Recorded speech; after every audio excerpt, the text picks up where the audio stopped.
ಸರ್ಕಾರದ ಮೇಲೆ ಗೂಬೆ ಕೊಡಿಸ್ಲಿಕ್ಕೆ ಏನು ಹೊರಟಿದ್ದಾರೆ ಅವ್ರಿಗೆಲ್ಲ ಉತ್ತರ ಇದನ್ನೇ ನಿಮ್ಮ ಕಣ್ಣುಂದೆ ಇದೆ. 15 ಬಜೆಟ್ಗಳನ್ನ ಈ ರಾಜ್ಯದ ಬಡ ಜನತೆಗೆ ಕೊಟ್ಟಂತಹ ಸರ್ಕಾರ ಕಾಂಗ್ರೆಸ್ ಸರ್ಕಾರ,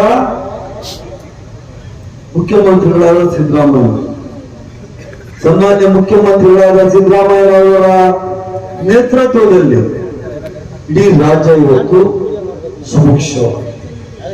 1 ವರ್ಷ ಆಯ್ತು ಕಾಂಗ್ರೆಸ್ ಸರ್ಕಾರ ಆಡಳಿತಕ್ಕೆ ಬಂದು. ನಾವು ಮ್ಯಾನಿಫೆಸ್ಟೋ ಅಲ್ಲಿ ಏನು ಹೇಳಿದ್ವಿ, 5 ಯೋಜನೆಗಳು, ಮಹತ್ವಾಕಾಂಕ್ಷಿ ಯೋಜನೆಗಳು. 5 ಯೋಜನೆಗಳಿಗೆ 56,000 ಕೋಟಿ ರೂಪಾಯಿಗಳನ್ನು ಇವತ್ತು ಈ ರಾಜ್ಯದ ಬಡವರಿಗೆ, ಮಧ್ಯಮದವರಿಗೆ ಖರ್ಚು ಮಾಡ್ತಾರೆ.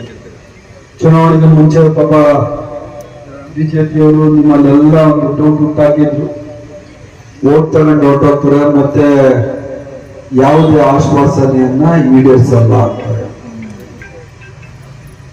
ಅವರ ಒಂದು ಸುಳ್ಳಿನ ಸರಪಳಿ ಏನಿತ್ತು ಅದನ್ನು ಕಟ್ ಮಾಡೋದೇ ನಮ್ಮ ಉದ್ದೇಶ ಆಗಿತ್ತು, ಮುಖ್ಯಮಂತ್ರಿಗಳ ಉದ್ದೇಶ ಆಗಿತ್ತು. ಇವತ್ತು ಇಡೀ ರಾಜ್ಯದ 94% ಜನ, ಶ್ರೀಮಂತರಾಗ್ಲಿ ಬಡವರಾಗ್ಲಿ ಮಧ್ಯಮ ವರ್ಗವಾಗ್ಲಿ 200 ಯೂನಿಟ್ ವರೆಗೆ ಕರೆಂಟ್ ಬಿಲ್ ಕಟ್ತಾ ಇಲ್ಲ. 200 ಯೂನಿಟ್ ವರೆಗೆ. ನೀವು ಎಷ್ಟು ಜನ ಇಲ್ಲಿ ಕರೆಂಟ್ ಬಿಲ್ ಕಟ್ತಾ ಇದ್ದೀರಾ? ಎಷ್ಟು ಜನ ಕಟ್ತಾ ಇಲ್ಲ ಕರೆಂಟ್ ಬಿಲ್? ಯಾರು ಕೈ ಎತ್ತಾರೆ? ಎಲ್ಲ ಕರೆಂಟ್ ಬಿಲ್ ಕಟ್ತಾ ಇದ್ದೀರಾ? ಕಟ್ತಾ ಇರೋರು ಕೈ ಎತ್ತಬೋದಲ್ಲ? ಅಲ್ಲ, ಎತ್ತಕ್ಕೆ ನೋಡ್ತೀನಿ ನಾಚಿಕೆ ಆಗ್ತಿದೆ ಅನಿಸ್ತಿದೆ. ಅದನ್ನೇ ಎತ್ತಾ ಇಲ್ಲ ಮತ್ತೆ ಯಾರು ಕೈ